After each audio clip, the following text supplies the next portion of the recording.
Менің отаным Қазақстан. Мен отанымды сүйемін. Қазақстан мен үшін, менің ата-бабаларым үшін өте қасиетті мекен. Осы елде дүниеге келіп, еңбек етіп, білім алып келеміз. Және қазақ тілінде сөйлеуді, қазақ халқының салт-дәстүрлерін білу міндетіміз деп санаймын. Менің еліме деген махаббатым жүрегімнің түкпірінде жатыр. Отанға деген адал махаббатты қандай заң, қандай құбылысы болсын өшіре алмайды. Бүгінгі күні Қазақстан бақыт ордасына айналып отыр. Құс ұясыз болмайды, адам отансыз болмайды дейді. Ал менің отаным сонау Каспийден бастап Алтай тауларына дейін созылып жатқан қасиетті өлке.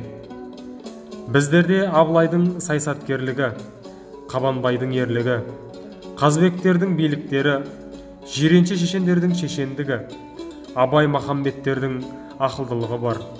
Оған қоса ата-бабалар мұра етіп қалдырған асыл қазына жеріміз бар.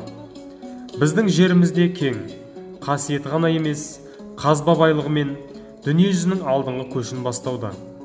Мен егеменді елімнің ертеңімін. Сен де бір кірпіш дүниеге кетігін тапта бар қалан деп, Абай атамыз айтқандай, отанымның жарқын болашағы үшін өз үлесімді қосуға тырысамын.